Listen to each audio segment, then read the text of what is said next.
cette Charles Leclerc. de cette séance de qualification, bon, vous ne semblez pas satisfait. Quelle est votre analyse? L'analyse, c'est que un peu le même problème qu'en début d'année quand ça allait pas en qualif.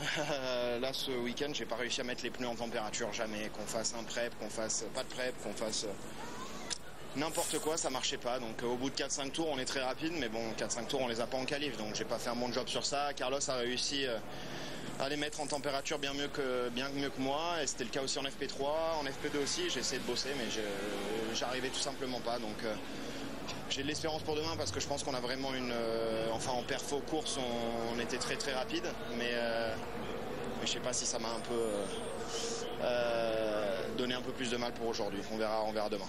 Ce qu'il faut retenir, c'est que devant vous, c'est plutôt des adversaires étonnants, hein. Russell, bon, Carlos, mais aussi Pierre Gasly devant vous, alors que Verstappen, Norris, les McLaren sont derrière. Donc comment vous voyez cette grille un petit peu chamboulée?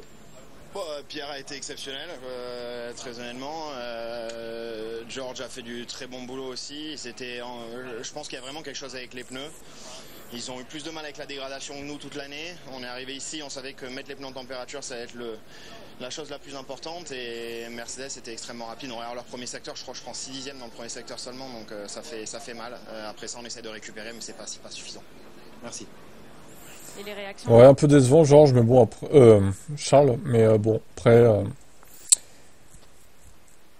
la température des pneus, compliquée ici, hein, visiblement. Certains se sont fait avoir, d'autres non. À voir.